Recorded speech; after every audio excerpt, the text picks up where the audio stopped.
Brigitte Busque quitte la présidence du CI3S de Chaudière-Appalaches après 15 ans d'engagement. Jérôme Laviolette-Côté veut ramener l'esprit d'équipe au conseil de Montmagny. 10 ans de succès pour les cliniques de passeport de Bernard Généreux.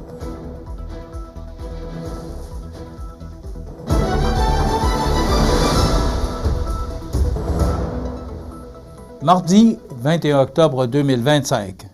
Bonjour mesdames et messieurs et bienvenue à votre bulletin d'actualité sur le réseau de télévision CMA TV.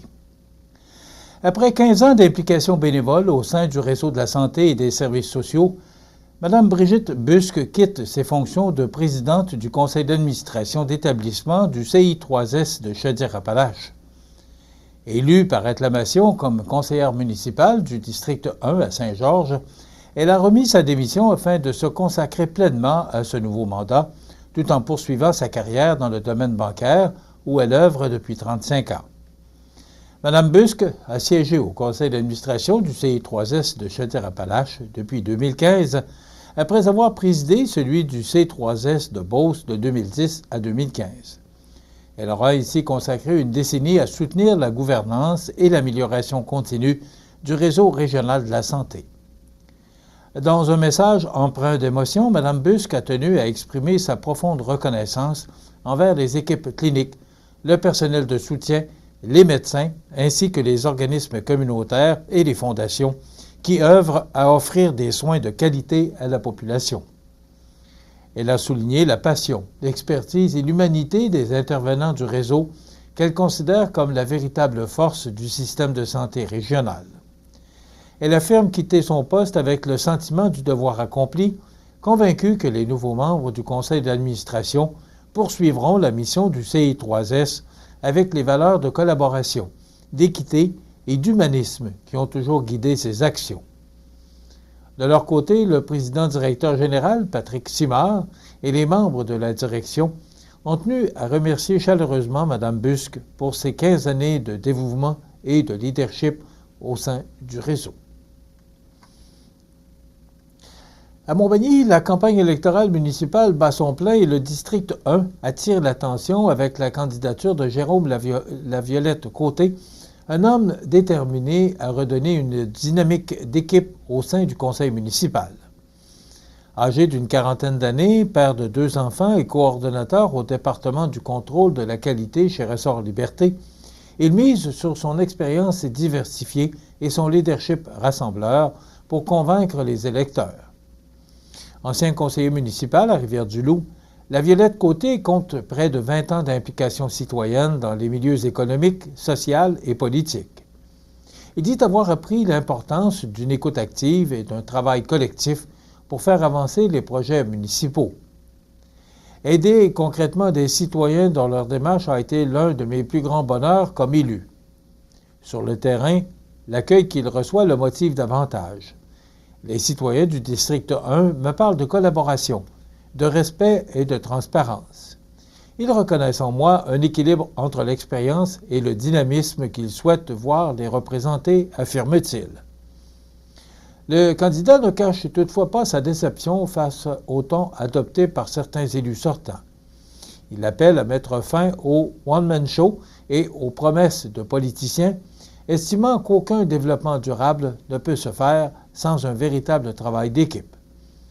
Se présenter comme l'unique moteur du développement économique de la ville, c'est oublier le rôle collectif du conseil municipal et de l'administration, a commenté le candidat. Laviolette-Côté se montre aussi pragmatique face aux promesses électorales trop ambitieuses. Selon lui, envisager une hausse de 3 000 habitants en 4 ans revient à ignorer la réalité des infrastructures, de l'éducation et des services publics nécessaires à une telle croissance.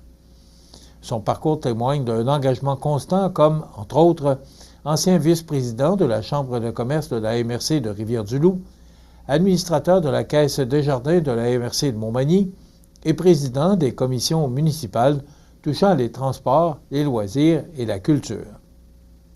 Fort de cette expérience, Jérôme Laviolette-Côté souhaite offrir à Montmagny un conseil uni, réaliste et proche des citoyens. 10 ans de succès pour les cliniques de passeport de Bernard Généreux. Tous les détails après la pause. Le restaurant Pizzeria Porto Bellissimo, un incontournable à Saint-Jean-Port-Joli. Pizza débordante de garnitures, menus variés et abordables. Délicieux desserts avec des produits de grande qualité des gâteries de l'Ami. Porto Bellissimo et les gâteries de l'Ami, route de l'église à Saint-Jean-Port-Joli. Animalerie Montmagny, on aime vos félins, parfois taquins. Oui, vos chiens, même les coquins. Vos oiseaux qui chantent en duo, c'est pour l'amour des animaux. Animalerie Montmagny, pour l'amour des animaux.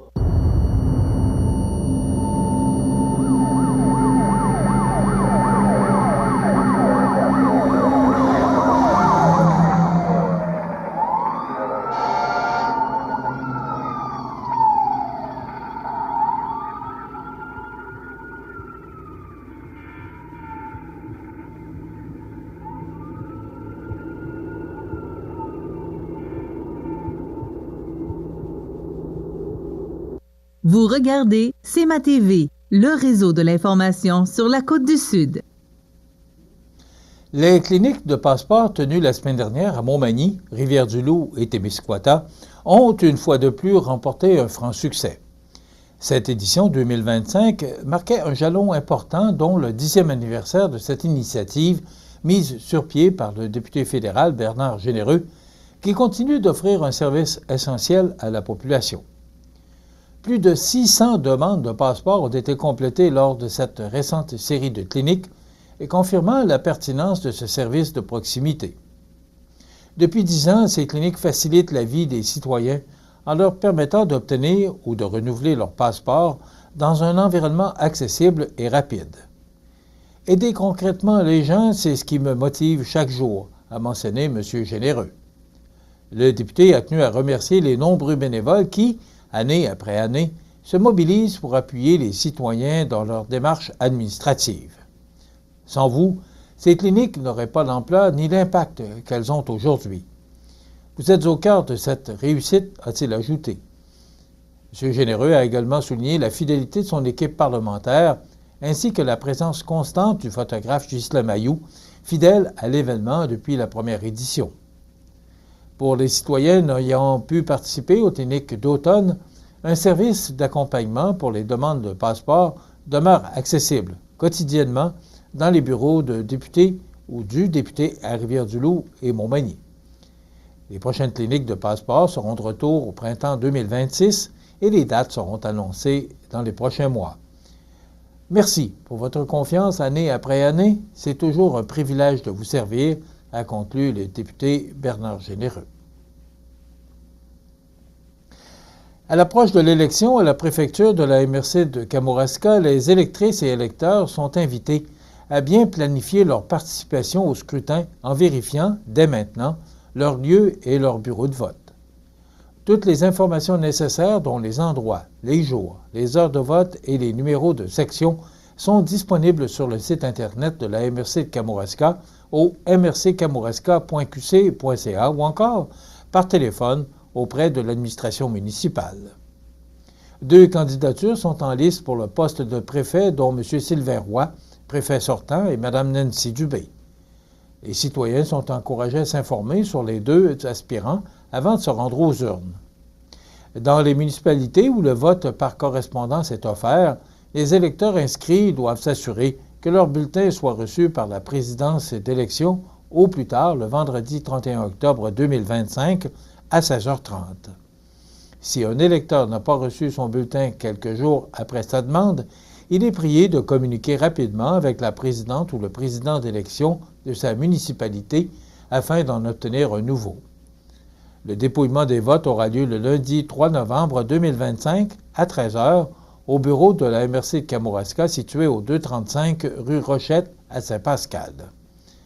Cette élection déterminera qui dirigera la MRC de Kamouraska pour les prochaines années, un rôle central dans la coordination et le développement régional.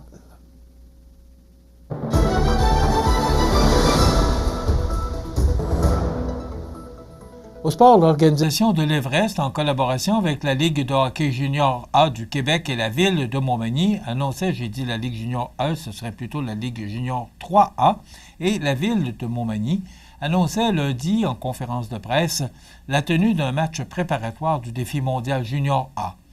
CMA-TV était sur place et voici le reportage de Mario Lacombe.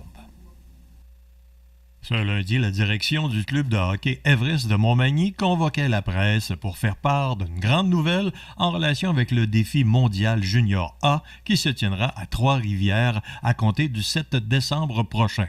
Voici le président et gouverneur de l'Everest Côte-du-Sud, M. Daniel Boulet. Du 7 au 15 décembre, il y a le défi mondial junior A qui comporte le Canada, les États-Unis, la Suède, qui aura lieu à Trois-Rivières. Dans ce cadre de ce championnat, il y a eu beaucoup de discussions avec la Ligue junior 3 du Québec, l'Everest ainsi que l'organisation du tournoi.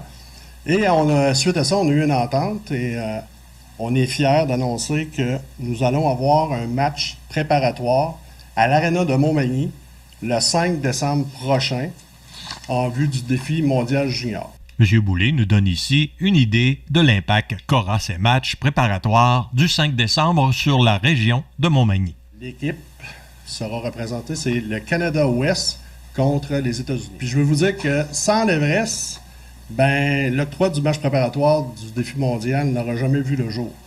Puis cet événement va rajouter de la crédibilité à l'organisation et à la ligne de hockey junior 3A, mais également au sein de la ligne canadienne de hockey. Finalement, on va entendre M. Kevin Figski, commissaire de la Ligue de hockey junior 3A du Québec, qui a collaboré grandement à la venue d'un tel événement à Montmagny. Nous sommes vraiment fiers d'apporter cette match World Concours avant le défi mondial ici à Montmagny. Depuis leur arrivée dans la Ligue, Montmagny, c'est une de nos meilleures franchises. Au niveau de l'organisation, ils ont bien supporté les joueurs. Ils ont bien accueilli par la ville de Montmagny.